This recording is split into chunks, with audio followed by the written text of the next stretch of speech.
ဘုံဘုံကိုတပည့်တော်လျှောက်ချင်တာကတော့ပေါ့နော်အရင်ဆုံးတပည့်တော်တို့ကဒီနေ့ခေတ်အချိန်အခါမှာခေတ်ကာလအခြေအနေပေါ်မူတည်ပြီးတဲ့အခါကျတော့တပည့်တော်တို့တရားရှာကြတဲ့အသက်အရွယ်တွေပေါ့ဗျာတရားရှာကြတဲ့သူတွေမှာအရင်တုန်းကတော့တပည့်တော်ငယ်ငယ်တုန်းကတော့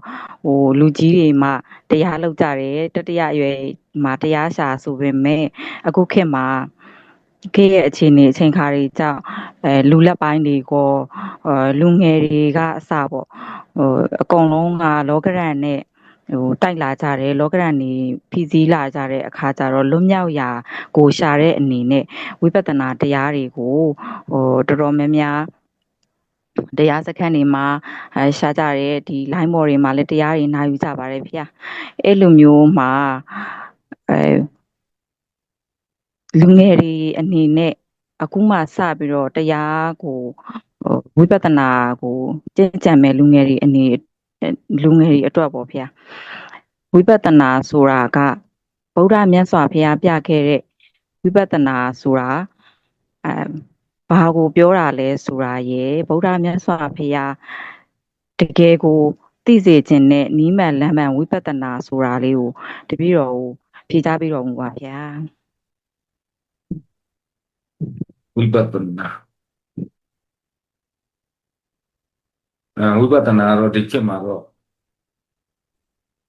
ဝိမု ക്തി ခေတ်လည်းဖြစ်နေတော့နော်နှစ်900ချိန်ဖြစ်လာတယ်သူရဲ့အကြောင်းတရားတွေနဲ့ဆိုရင်လည်းဒါအခုချိန်မှာဒီဝိပဿနာတရားထွန်းကားတဲ့အချိန်ပြန်ပါဗျာ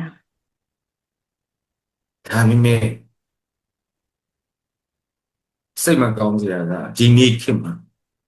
ဝိပဿနာဆိုတာအရန်ခေတ်စားတယ်အရန်ပေါ်ပူလာဖြစ်တဲ့စကားလုံးတစ်ခုဒါပေမဲ့တရားဆုံးမနဲ့ညီတဲ့ဝိပဿနာမှာဖြစ်နေတာကတော့အင်မတန်မှဝန်းနေစရာကောင်းဒါလေးကတော့အရင်သိထားနော်ဒါကြောင့်မလို့နော်ဝိပဿနာတရားစခန်းတော့ပေါ်ရီဆရာလေးပေါ်ရီဝိပဿနာတရားမသိတဲ့လူတယောက်မှမရှိဘူးဆရာကြီးကြီး Facebook ပေါ်မှာကြည့်ပြီးဆရာကြီးကြီးတပည့်တယောက်မှမရှိဘူးဒါမဲ့ဝိပဿနာစစ်မှန်မှန်ကိုတကယ်သိတယ်လားဆိုတော့ဘယ်သူမှမသိဒီစကားကလည်းဘယ်သူမှမသိဘူးဆိုတဲ့စကားကလေစော်ကားတဲ့စကားမဟုတ်ဘူးနော်ဟုတ်ဗျာစာရဲပါတဲ့ဟာပြောနေတဲ့ပုံပုံကြီးတွေလို့အဲ့ဒါလေးတွေကတတိထားမယ်ဟာကြီးပြုပြင်ရမယ်ဟာကြီးပြန်ပြီးပေါ်ထုတ်ရမယ်ဟာကြီးအဲ့တော့ဝိပဿနာဆိုတာဘလောက်ရေးကြည့်လဲဆိုမြတ်စွာဘုရားသူ့မိတာရှင်သိဘဝမှာတရားစုပန့်နေဆိုတွေကဒီဝိပဿနာအတွက်ဘုရားစုပန့်နေသူ့အတွက်ကတော့အဲ့ဒီမြတ်စွာဘုရားလည်းဒီပင်္ဂလာမြတ်စွာဘုရားစီမှာတရားနာလိုက်တာနဲ့သူကဝိပဿနာဉာဏ်ကြီးအစဉ်စဉ်ရင့်တန်ပြီးတော့ယဟန္တာဖြစ်ပြီးသူတဏှာကလွတ်မြောက်ကုန်ဒါမဲ့ဒီပင်္ဂလာမြတ်စွာဘုရားကဲ့သို့တတဝအများကိုကယ်ချုပ်ဖို့အတွက်ဒီဝိပဿနာတရားပြနိုင်ဖို့ဘုရားစုကိုဖန်မြင့်တာ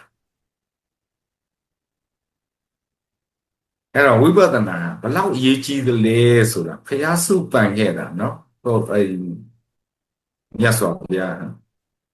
ဒါအခုဦးဇင်းတို့အခုဝိပဿနာတရားအထုတ်နေရအဲ့တော့ဘုရားစုပန်ခဲ့တာနေလေးသိင်ကြီးကဘာသတိပိစရတယ်ပြီးရင်ဒီဝိပဿနာတရား45ဝါလုံးတရားကိုလည်းခဲရကျက်စစ်ရှာခဲ့ရတယ်နော်ဘုရားဖြစ်ပြီဆိုတာနဲ့45ဝါလုံးပြိဋိဘံပြုခံနေချီလူလိုပြောမယ်ဆိုရင်အတ္တခံဒီအထိနော်ဝိပဿနာအားထုတ်ဖို့မှာခဲ့တာအဲ့ဆိုတော့ဝိပဿနာဘယ်လောက်ရေးကြည့်လဲဆိုတာဒီနားမှာလည်းသိနိုင်တာမြတ်စွာဘုရားကဝိပဿနာကိုဘာဖြစ်လို့အရေးကြီးအားထုတ်ခိုင်းတာလဲဆိုလို့ရှိရင် အပေပြီးစိတ်မချဘူးအပေပြီးစိတ်မချဘူးဆိုတော့ဘလောက်ရာခိုင်နှုန်းလောက်စိတ်မချလဲဆို0နီးပါးလောက်ကိုစိတ်မချလူတိုင်းကအပေပြီးကမလွတ်ဘူးဒါကြောင့်မလို့ဥပမာတွေလည်းပြီးတာတယ်ဆိုကြံဥစားပေါ့နော်ပင်လေရေချမ်းမြေကလိတ်တော်နဲ့နော်ရေပေါ်မှာလိုင်းလေးခြံနေတဲ့ပင်လေရေတွေကနော်ဒီတဘိုးပေါက်နဲ့စွန့်မိဖို့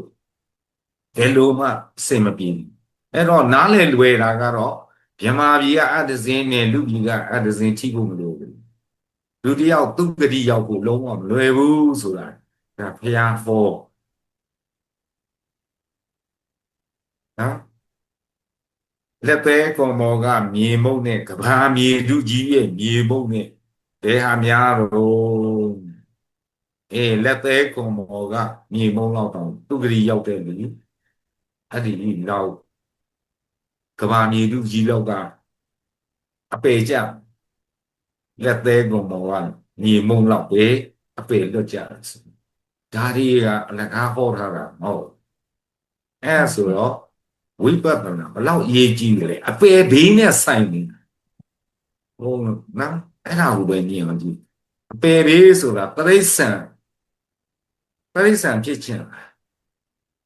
ဖြစ်ချင်ပါဗျာပိတ်တာဖြစ်ခြင်းလားငရဲသားဖြစ်ခြင်းတော့ဘာမှမလုပ်နဲ့နေရတယ်တင်ပါဗျာဘာမှလုပ်စရာမလိုကြိုက်တယ်လို့နေကြိုက်တာလို့အခုလှုပ်နေကြတာပါလေ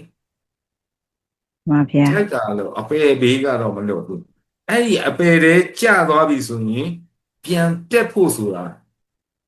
လူပြည်ပဲပြန်ရဖို့ဆိုတာလုံးဝမလွယ်ဘူးတင်ပါဗျာဒါတွေကအလေးနဲ့စဉ်းစားမယ်ဟာဒီတရားဟောရင်လည်းလေးနဲ့ဟောရမယ်ဟာဒီအခုကနတ်ပြည်လောက်လူကိုတန်းဖို့နဲ့နတ်ပြည်လောက်တာဟောနေကြတာ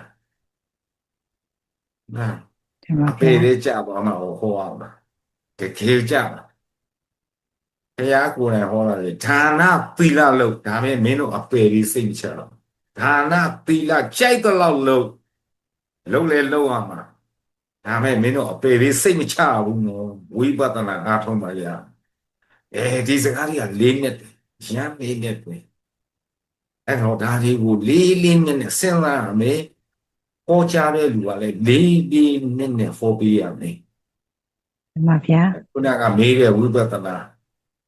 ဝိပဿနာဘယ်လောက်ရေးကြီးလဲဆိုတာအရင်ပြောပြရတာနော်ဒီကပြောရင်တော့အများကြီးရှိသေးတာသူတင်ပါဗျာဒါဆိုရင်ဝိပဿနာဘယ်လောက်အရေးကြီးလဲဆိုတာအခုအချမ်းမြင်သဘောပေါက်ပြီဆိုရင်အပေဘေးမလွတ်လို့ကိုအရေးကြီးတာ